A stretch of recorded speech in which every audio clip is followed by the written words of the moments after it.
and let's get our opening little clickety-clack promo going. Welcome to Evolution Hour on this hot June day while we wait to get into our hot July.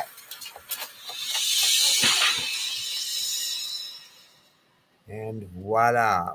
Don't forget, tortuganwordpress.com. There's a ton of PDFs there that you can download at your leisure, share far and wide, with wild abandon, etc., or without wild abandon, depending upon your point of view. Okie doke. So, there we are. As you know, step by step, episode by episode, we are plowing our way through the exciting world of Sarfati Tay's Stupid Creationist book on dinosaurs, and trying to ascertain what they're citing and what they aren't, and maybe why they're citing what they are, and so forth and so on. As I alluded to in a previous episode, what intrigued me is that the next three critters on the list in Sarfati Tay don't have any references at all, not even a creationist one. So I thought maybe we should look into them to see what the heck is going on in here. So the first is Alabasaurus, which is a great big critter that is currently pegged in the Saltosaurid family. And see, editing out some stuff here. There. And many of them have neck spines. In fact, quite a lot of these little oddball sauropods have scutes and spines and things, which presumably is telling us something about their genetics. Hard to say. But Sarfati Tay listed in the Brachiosaurid and or Titanosauria kind. So they can't quite figure out what kinds are in this area. And the Titanosauria is actually a much bigger clade that embraces a bunch of groups, including the Saltosauridae that the Alamosaurus is currently located in, and not really in Brachiosaurids, as is kind of like their first wish. I'll be putting a link up to a 2017 one on some new Alamosaurus finds, and they go into the systematics and all of that. So it looks like that there's another family equal kind that they've lopped off their creationist list. Just poof, gone. By simply merging it in with a larger set of groups. This issue of why they're not listing it as the Saltosaurids as their own separate kind is an intriguing bit. Is it because they really didn't want to dive into the little fiddly bit details on there, or they were just eyeballing the fossils? We don't know, because they don't go into any detail, and they don't even cite any of their own systematics, because they would have had to have done some, but they haven't. The next one is an even more spiny little critter, Amargasaurus, which is one of the smallest of the late sauropods. It's smaller even than Cetiosaurids and other coming on the field in the Jurassic quite a long time ago. They agree, Sarfati Tay agree, that the Dicraeosauridae is the family that they're in. For me, I was intrigued by their biogeography. Where are they, and how do they fit into the bigger picture of the sauropods, as opposed to the big slosh model? Where were they living when the flood hit, and why would they argue what they are on it? We don't get anything on that. Anyway, a paper from Zhu from 2018 relates them to a Middle Jurassic sauropod dispersal and connected to the formation and disappearance of a Eurasian seaway. So there's fine-tuning details about why they're spreading, where they are, when they are, within an evolutionary context, and nothing whatsoever on it from the supposedly fantastically powerful flood model, which is always a coming attraction. The Next little critter is Argentinosaurus, and it's really, really fragmentary. It's only known from just a little bit of stuff in the vertebrae, and which means I kind of wonder why they're including it at all. Now, they are again putting it in that Titanosauria moniker, but isn't that just following evolutionary systematics? No source citations on them. Two of the competing models on it are Carabalito 2017 and Gonzalez Riga from 2019, and they're arguing, quibbling about which ones in the specific details are fitting together in relation to the close cousins. One of the papers argues for this Lungcosoria, but again, the examples are so fragmentary. That's the reason why there's some systematic uncertainty in this area. But it means that by including it and stepping out on a limb by dumping it in the Titanosauria, rather than one of the other groupings that these other papers have dealt with, they're in effect admitting the obvious, that young Earth creationism is absolutely useless, that they don't have a model to apply. They can't look at the systematics of an animal or the physical remains of an animal and apply their baraminological expertise to be able to pigeonhole what kinds they are. They have no standards for it. The best they can do is vacuum little bits and pieces off of the regular paleontological literature, and they didn't even get that far with their non-citations for these things. What can you do? Whether or not there's going to be a few more taxa knocking along later on in the chapter that also are devoid of material, because their next section is going in again upon necks and other things. They're spending way too much time kind of sidebarring stuff rather than applying their non-model. So, as promised from last week.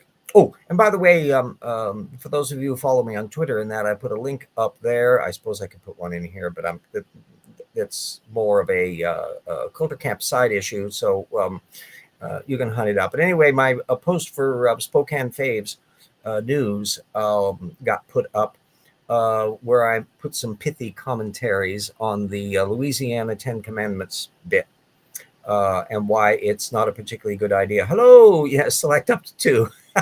Yes, yep, that alas is the case. Although I'm charitable and willing to argue that the vast majority of creationists perceive themselves as being ever so honest, but they've got Tortugan minds where information is just bouncing off of it and not doing terribly well. Although with people down at the bottom feeder level, like Kent Hovind, the Donald Trump of creationism, it's a different kettle of fish. Anyway, part 2 is the ongoing weekly installment of our Casey Luskin's fabulous 800 plus papers list that Sternberg et al. Were waving at Dan Stern Cardinale regarding junk DNA for their debate. And I guess they're thinking that 800 papers are going to be so gobsmackingly intimidating that nobody would think to go through every single one of them to see if they actually support the positions that they want. Where angels fear to tread, old scholars will trounce without any problem. So the next paper I found on their list is Zaitsev 2023, which is all about a new technique to identify possible promoter sequences. And they are identifying some 3 million ones compared to only about 30,000 presently known, which was based on an old 1998 citation. Anyway, there's, quote, intersected with either true promoters, transposable elements, or interspersed repeats, unquote. And given there are 1.4 million ALUs alone in our genome, that level of hits isn't all that amazing.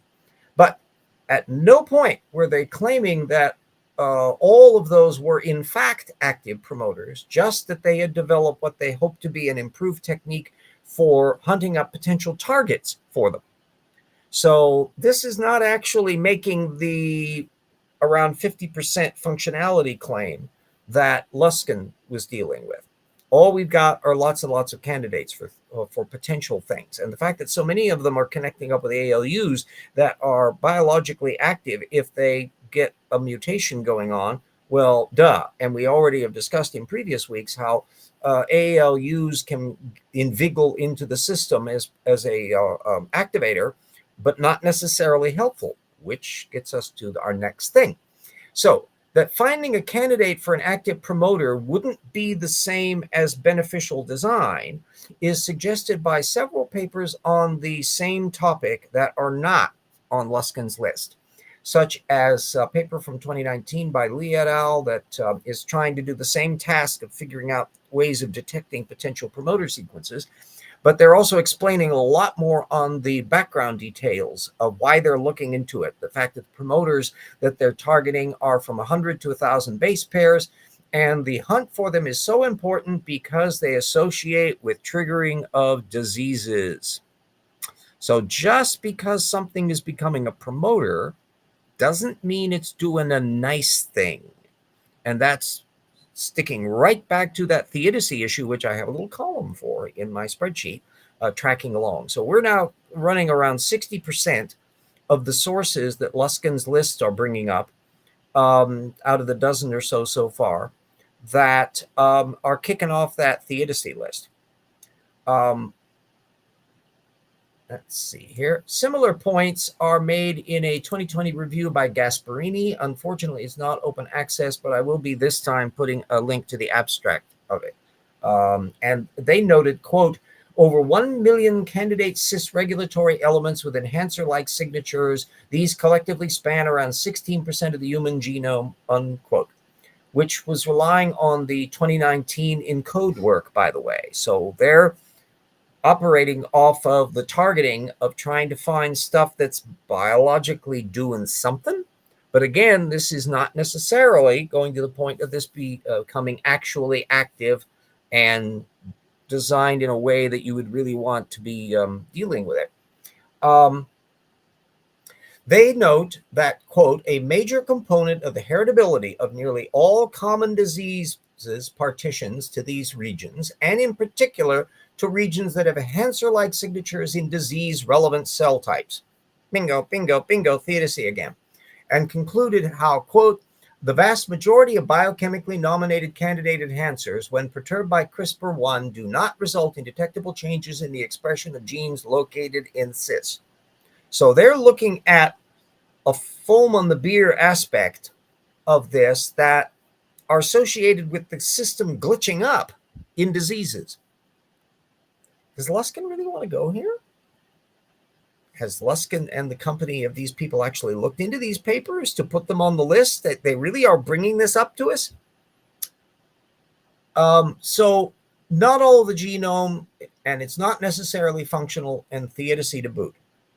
Next Luskin paper is that I found was from 2023, and I'll be putting the link up to that from Lee, which brings up the ZFP352 selective binding to two retrotransposons, MT2MM and the sign B1 ALU. Bingo, ALU again. And it's in the process of early embryogenesis. Now, this was an intriguing little topic that I had some sort of sidebar stuff that was connected to, but I decided to do some follow-up on it because it was an intriguing topic to understand what the hell the paper was about, and again, to ascertain whether or not this is really helping the Luskin case any. So the paper freely acknowledged that, quote, their functional roles as well as their dynamic regulatory mechanisms in early embryos remain largely elusive. So right off the bat, they are not indicating that they are pinning down lots and lots of stuff that's doing stuff. They're only trying to look at this foam on the beer stuff to try to find out what's going on, which leaves open the possibility that the cellular systems are dealing with retrotransposons that have come to be included into the system, and that they are not an intrinsic property of the ALUs or retrotransposons, and where failure to work with or around them would glitch things up, because you've got all these little things that are stuck in potential regulatory sequences and potential protein coding areas and a whole bunch of stuff. So the MT2 topic brings up 3 more papers that occur later on Luskin's list. So you're going to get them now. A 2017 paper by Guy, a 2023 paper by Sakashita, and a 2024 one by Yang.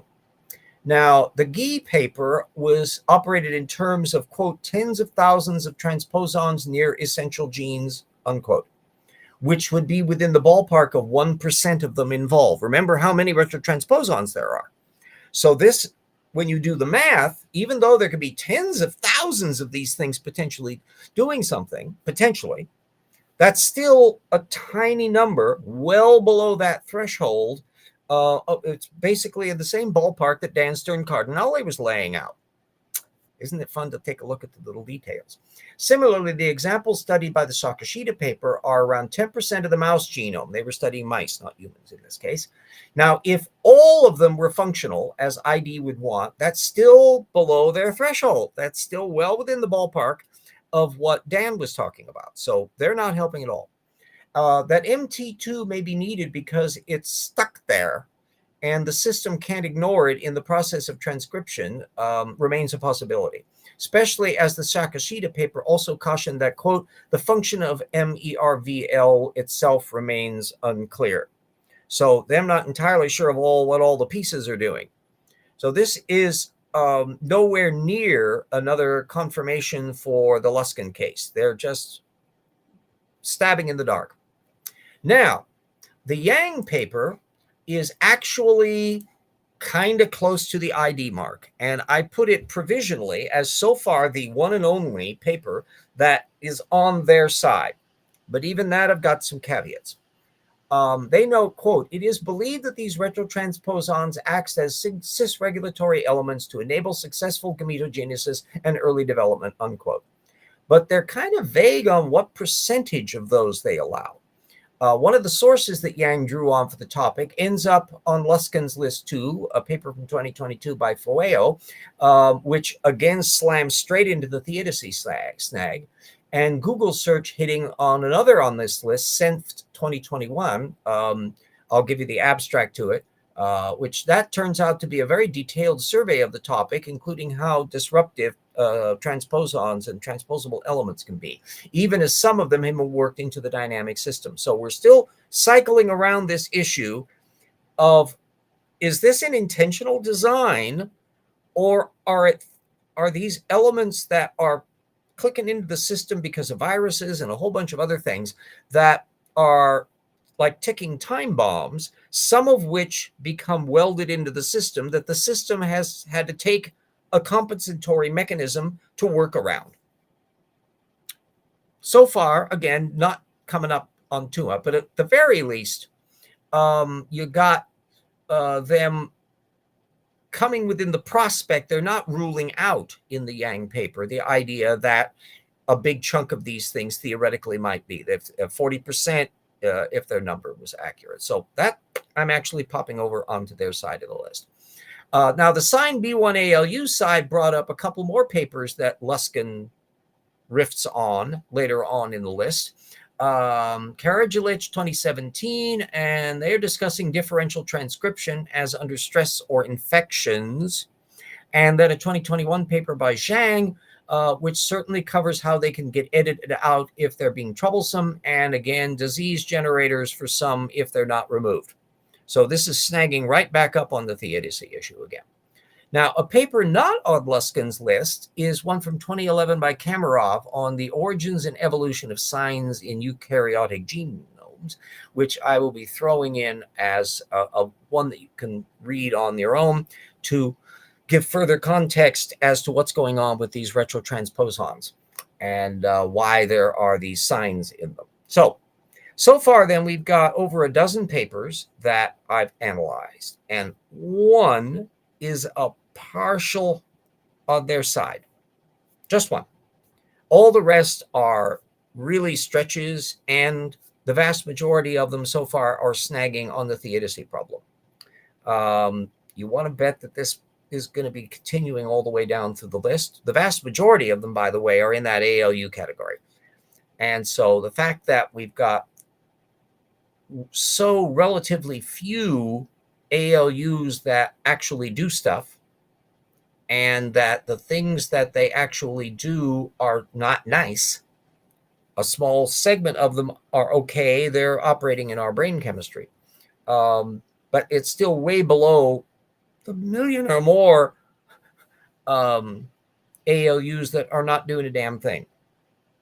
So we'll find out whether or not they get farther down on the road on this point, and whether or not Luskin or Sternberg or McClatchy show any signs that they've really read.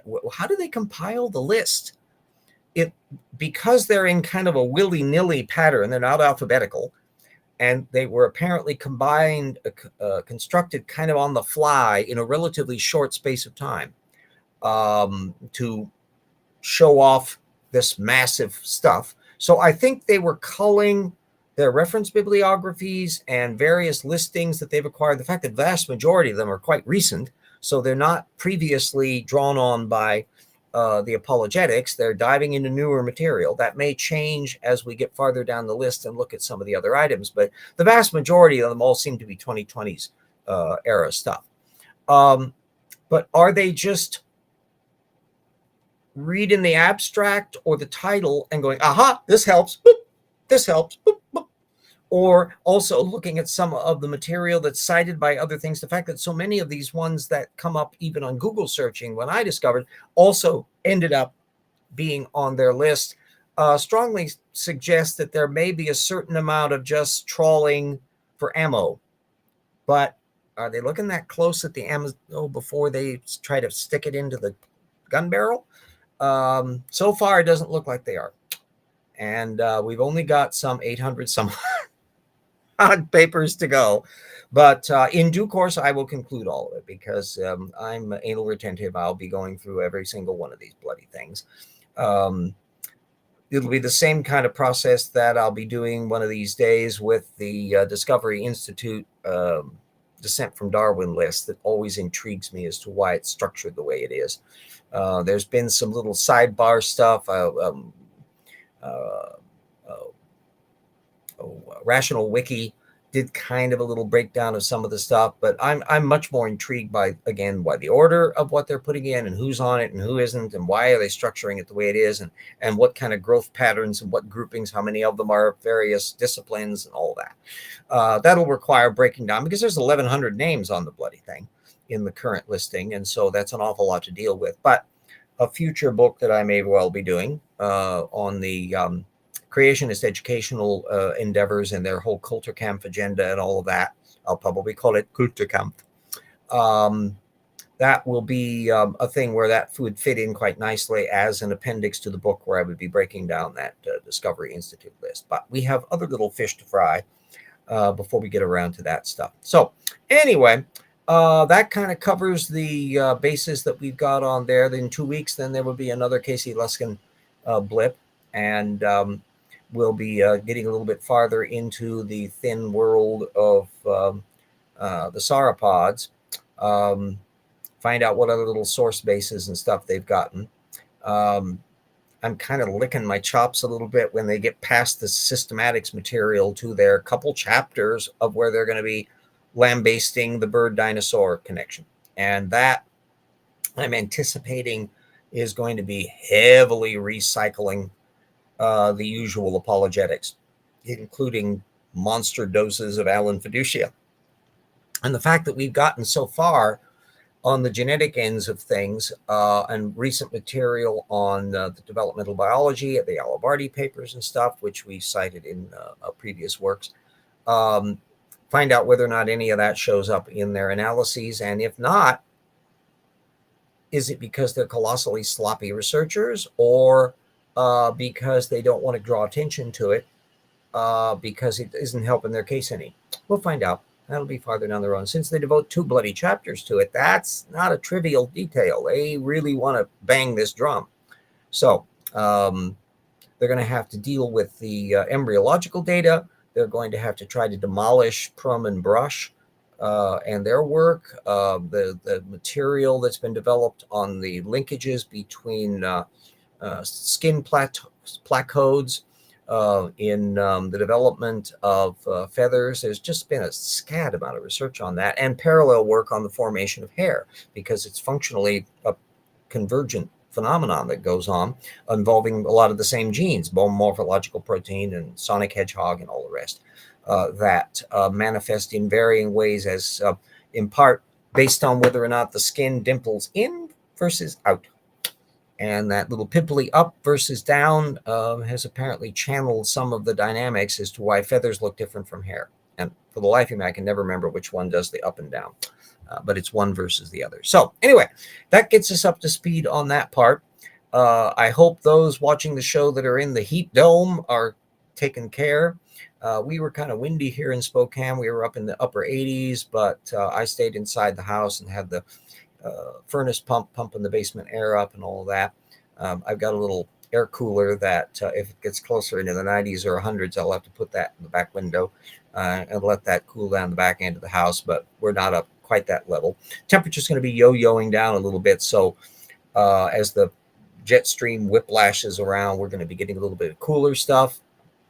Next week, it's going to be all the way down into slightly below average, high 70s, and that's probably when I'll get my lawn mowed to tinker with that. Want to do as much as possible to let the grass grow and not have to water much, so that we don't stress our water supplies here in Spokane, whereas a lot of areas, they're getting terrible flooding, they're getting hideous heat waves. Yipes, dapper dinos down there in Arizona, where it's 115, something like that, in Phoenix. And so keep the air conditioner on, kids. So I cannot complain about the environment up here in our climatologically more convenient Pacific Northwest. And the other factor that just, when I hear about the high temperatures in the east, I'm going, and that's with humidity, because just from the physical structure of it, a 75 or 80 degree day with the humidity that occurs in the east feels as bad as 100 degrees out here in the west. So, I don't know if you've ever been across my name on the blog, Playing Chess. Oh, yes, I have encountered you.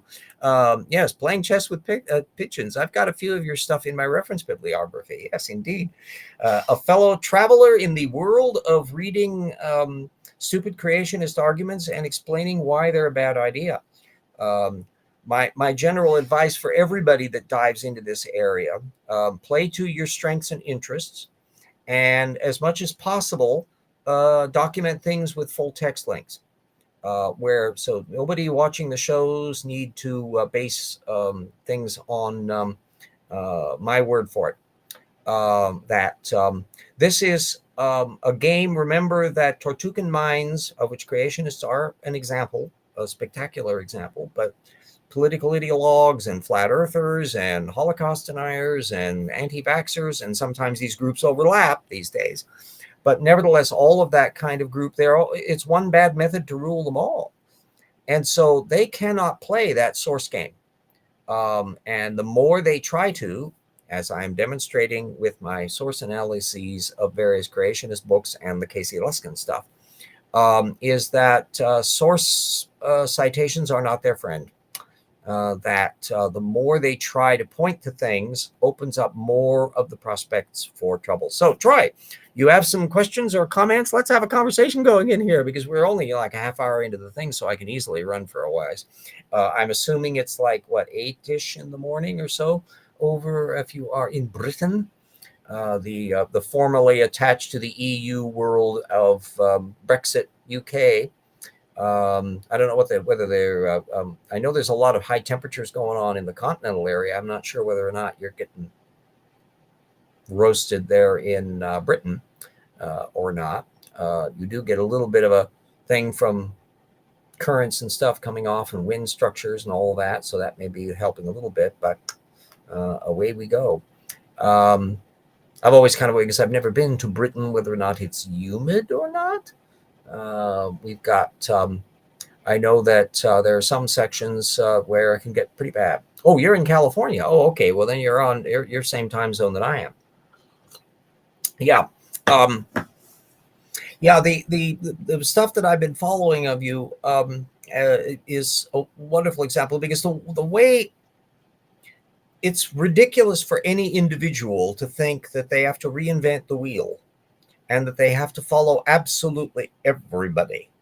And so it's much, much better if you can generate a network where everybody can play to their strengths and do their studying of stuff. I had fun with Dan Stern Cardinale and Joel Duff on our breakdown of the, oh gosh, suddenly had a brain fart as to what that little thing was. Oh, yes, the Bill Dembski's uh, Darwin worship thing.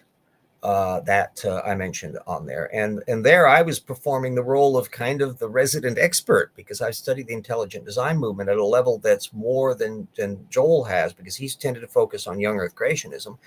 And it was ironic that Dan and I both tripped over Bill Dembski right around the same time, unbeknownst to one another, right around 2006, because Dembski was coming in for a little speech at the college that Dan was. And that's when he was kind of starting to get intrigued as to what the hell was going on with this intelligent design stuff.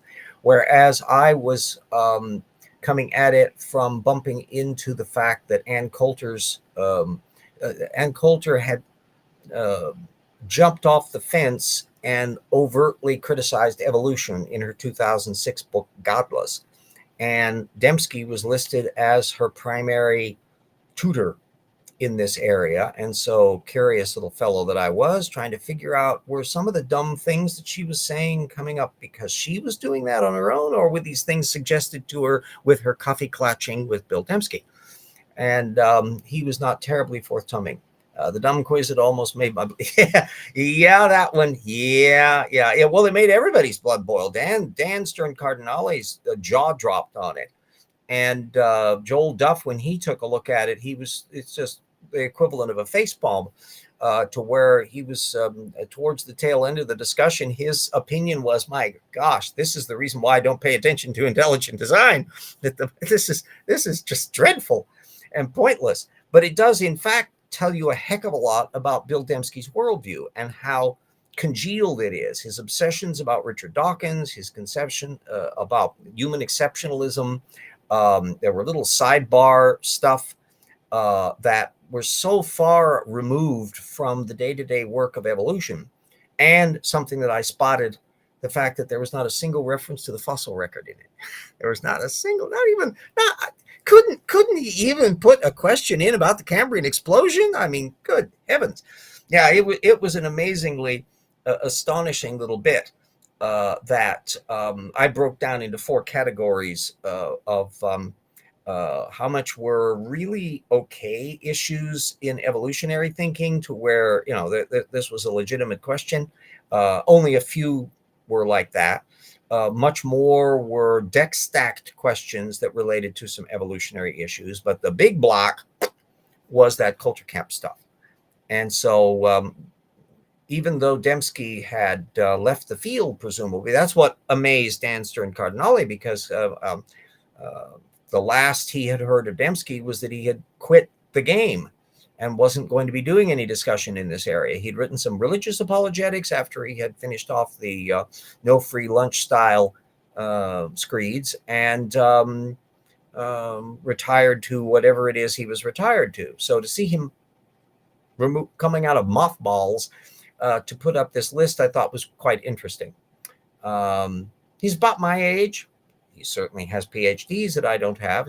His actual training is mathematics, which I guess made him think that he could really dive into these things on that. But as I pointed out in the discussion with Dan and Joel, I know of no instance where anybody, he or any of the people in the intelligent design camp, has ever applied his complex specified information model to actual genetics. And I would argue it would be impossible to do.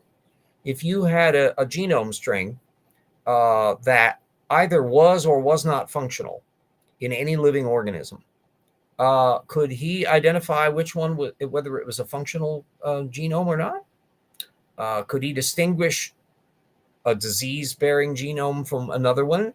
And does one have more or less information? How would that have even apply? If it had been as fruitful a concept as they were implying for all these years, and his older stuff is like 2002, 2003, 2000. It's a decade old now. You would have thought they would have had some ways to apply it by now. The closest you get to kind of field work stuff is like Ann Gager and Douglas Axe, but they're not actually applying Dembski's stuff. They're just using regular paleogenomics type techniques to try to show that you can't get certain things to evolve into other things, but they're deck stacking that argument, but they're not actually applying anything with Dembski. So anyway, I put as a general thing, if I've managed to miss a spot where Dembski or any acolyte has actually tried to apply the no free lunch theorem to anything other than the Rock of Gibraltar or, the Mount Rushmore or Scrabble tiles, let me know. And I would be delighted to know about that, but I haven't seen anything. I don't even think that's popped up in the kinds of little niche stuff that they've been doing that have been dragging in. Sanford has kind of sidled into the air quotes intelligent design field, and they do stuff where they don't let slip any of their young earth creationist aspects, but it's all very abstract. And needless to say, I don't see anybody. Yes, God did it as a pretty blunt instrument. Yes, it's blunt until you have to try to apply it to something. And by their fruits shall ye know them. I think what's so interesting about the design movement is we've now got a bit of a track record on it. And remember, we also have a track record on young earth creationism. So when you realize that the Duane Gish, Henry Morris era was doing their shtick in the 1970s and 80s, getting their thing going. And essentially everything after that is just basically spinning the same wheels over and over again. You get the baraminologists coming on the field in the late 1990s, so they're just kind of tiptoeing around. And as we've examined in a variety of contexts in my book and also in Rocks for There, they're not exactly setting the house on fire, even in their own creationist framework. They're barely. Imagine the day when a baraminologist tries to systematize arthropods. Okay, yeah, let us know. But intelligent design comes along in the 1990s.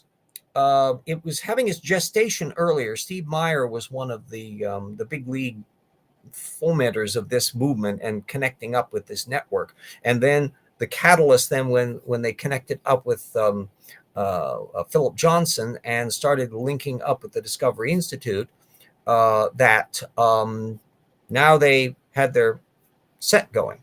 And the enthusiasm was extreme. So that wedge document that was coming in the late 1990s was predicting that in 5-10 years, they would have done their revolution. And the decade beyond that, they would be showing how fantastically fruitful the intelligent design model is. Well, gosh, that didn't happen. Indeed. Yes. The vapor canopy is long gone. Any of its little bits. The only ones that you find dealing is some nincompoop like Kent Hovind, whose brain is congealed back in 1975, and he can't really wed himself off of it. So he has the Hovind theory, which is a vague scatterbrain version of kind of an ice canopy thing. That sort of stuff was really hot in the 1960s era creationism, but it's been just shredded by the people that have tried to do thermodynamic analysis on it within the creationist community. And hi, Purple. So there's still, you get weird elements. Baumgartner pops into the field every once in a while. He's some of the one who's been doing calculations on what the thermodynamic costs of all of this stuff is. And the problem is there's no real effort to try to pull all the pieces together in like a magnum opus. Could Standing for Truth do that? No, I don't think so. But there's just way too much data field for them to try to step over. So what you get are just little scattershot nibbles off in the periphery.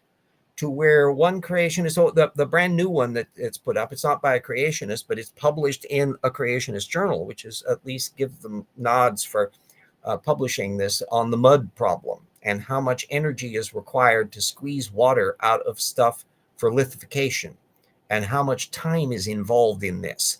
This is a field that the author, Dunn, I think his name is it's his area of expertise. And he's laid down the numbers on this, that there's no way that you can, just that squeezing the water out stuff is exceeding the load limit of the young Earth creationist model. And you're still not to lithification. So, oh, hi, hello, Santiago Caruso. Yes, one of the first readers of the Paralogs of Phileas Fogg, which is available at Link. You can get that in the first 2 books. Busy working on volume 3, the third in the series, Jewels to the Flame. So part of my brain that's going into stuff on tetrapods and the like for the new chapter that Jackson has sent on to me for the new book. Part of my brain is all in that part, and another part of my brain is in early 1876 as Phileas Fogg and company are winding up for their thing of trying to avoid how they bump into each other or not in all the activities of 1876 that were described in the second novel. So there we go. Yeah, the and all of us, I think, are quite sad that Diana passed on. She was part of our Sci-Strike bunch in the days. And I see that Apologia has remastered that analysis that Sci-Strike did, and my ugly mug is part of that thing as well. I'm beginning to look more and more like my cartoon that he came up with for that material. This has been maybe, 5 years ago or so, when they were going after his Genesis history. And I and a bunch of other people were called in to do things with Sci-Strike and Apologia on that, when he just recently did a remaster on it for posting. So that's another little bit on things. Anyhow, so my brain kind of operates in these multiple modes on here, which is kind of a nice way for relaxation, because if I get too frazzled on piling into the research bays and poking up on stuff, like one of the things that I'm researching is a possibly fictitious quote from Robert Carroll, the paleontologist, that pops up occasionally, including by some secondary creationists who clearly were riffing off of somebody, and they copied the page number, and no such quote is taking place in there. I still got to look through the Carroll book because I have a PDF of it. Unfortunately, it's not text searchable, so I've got to manually go through to try to make sure, is it possible that the quote is on a different page and they wrote it down badly? Even Creation Wiki managed to get a Carroll quote accurately on it. So there we go. Yeah, we for those of us who weren't aware, Sci-Strike, when Sci-Strike was bringing us all into the little network, and we would be raking over the coals, typically on Friday nights. The latest woo of the week, often flat earthers and others. Once in a while, it'd be a creationist video. Once in a while, we would go into Kent Hovind or something like that. But it was all over the map of woo that we would go out to, and our there Isabella and Sci-Strike and various other people that would be popping along. For a while, I still see them. They're up in Canada, I think now, and they're a radio team, and they do snarky reviews of right-wing politics books and all the rest. And anyway, they would pop in some of the early days that we would be coming along on that. So there we go. Yep. Oh, thank you. Yeah, there we go. We'll put that up and to remind everybody that's that they can look that little puppy up. Boop, boop, boop, boop. It's the interconnection that we got. Ooh, out of context quotes Carroll. Yeah. Whoop. There we go. Yeah.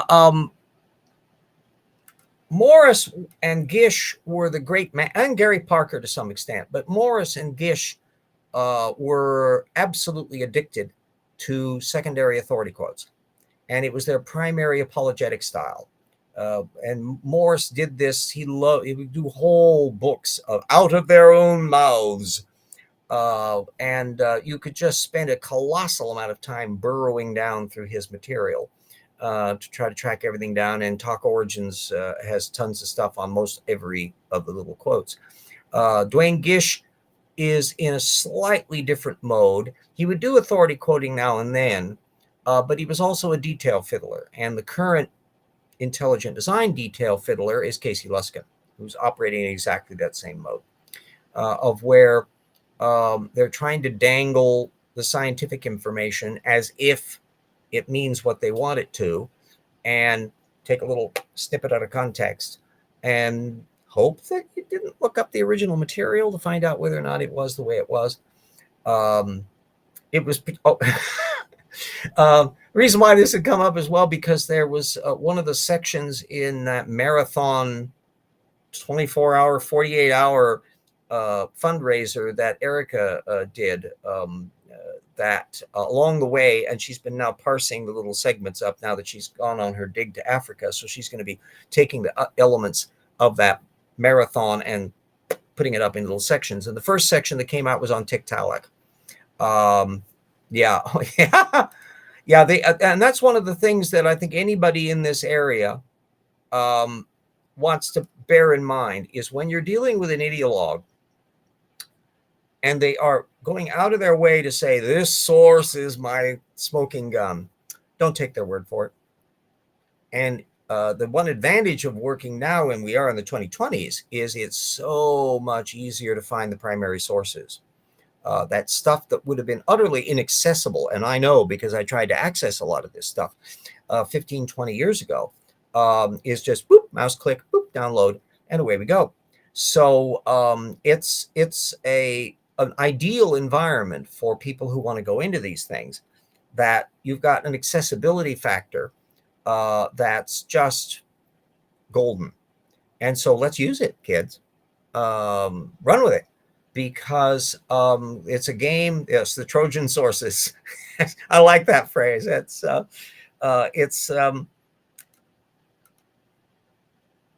so many of the things that I did for both Slam Dunk and Rocks Were There, and Jackson found the same material, is that we would find just glittering examples of blatant misrepresentation of primary source material, to where you have to go, did you read this?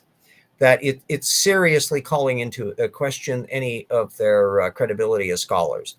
Now, you've got a tiny cadre of creationists, the honest creationists, who are really fairer with the facts in this area. Todd Wood and others. They're still young earth creationists, but they at least try to avoid a lot of the little gotcha tropes.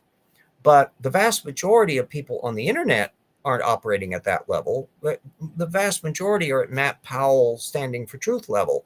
They're secondary acolytes who get really keen on their authority figures.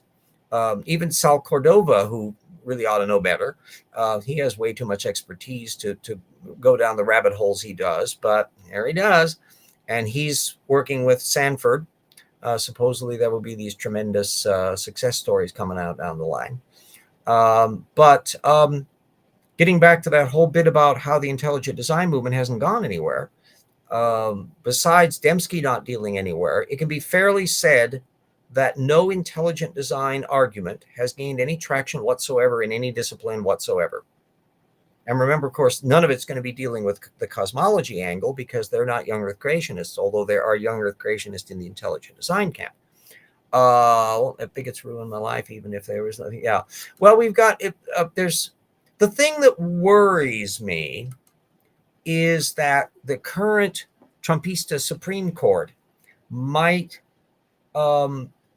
eventually, and this might increase substantially, but could still take place even with Biden reelected in the fall, is whether or not one of these state measures to get intelligent design rammed into the schools, or try some new version of equal time, where they're trying to challenge the Edwards v. Aguilar decision.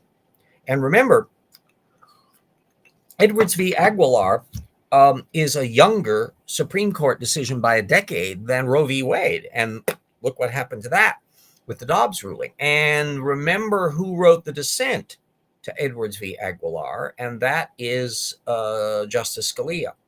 So although there was a closer nexus with Alito, who had been dissenting of Roe v. Wade, and he wrote the decision for the Dobbs decision, you still got enough Scalia groupies on the court that would they dust off Scalia's dissent to overturn Edwards v. Aguilar in the same way that they overturned Roe v. Wade, which would allow, would they be too dim to realize the implications of that move?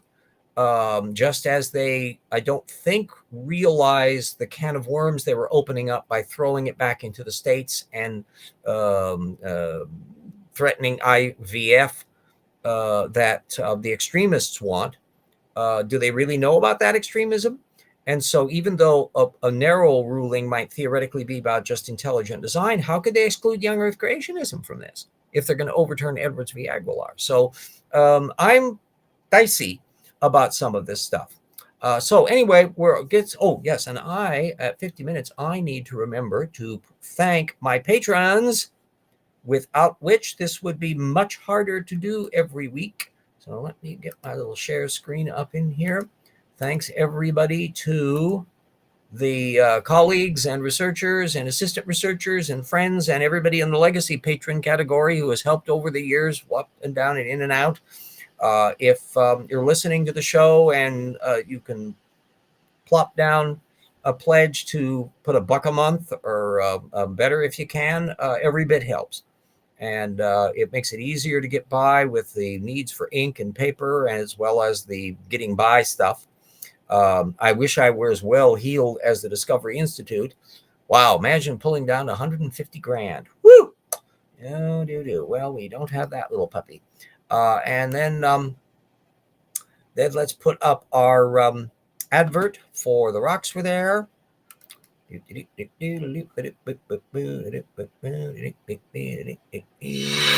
which I know is quite noisy. And let's get our little share screen. And there we go. Okay, and watch an advertisement.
And there we go with the exciting world of self-promotion. I was delighted that Dan Stern Cardinale gave a shout out to Rocks Were There. He's finally gotten a hard copy of the thing and he uses it for reference works. That's what it's intended to be. It's designed to be an easily accessible with a very meticulous index and very meticulous documentation and very accurate technical literature and explaining topics in ways that are clear-cut and allows everybody to springboard and do their own research beyond that, and to save people the trouble of having to reinvent the wheel on everything, that they can get a good schlep into the bit, even though it's ostensibly focused on answers in Genesis apologetics. It spreads all across the field of young earth creationism, and we certainly have ample opportunities to slam into the pretensions of intelligent design, because they bump into an awful lot of the issues on the evolutionary, genetic, and developmental biology and all that kind of stuff. And there will be continuing with that in volume 2. So anyway, everybody stay safe, stay cool if you're in the heat dome, wherever that may be, and keep an eye out for dangerous wooden penguins. And we will be seeing you all next week then. Au revoir. Endings is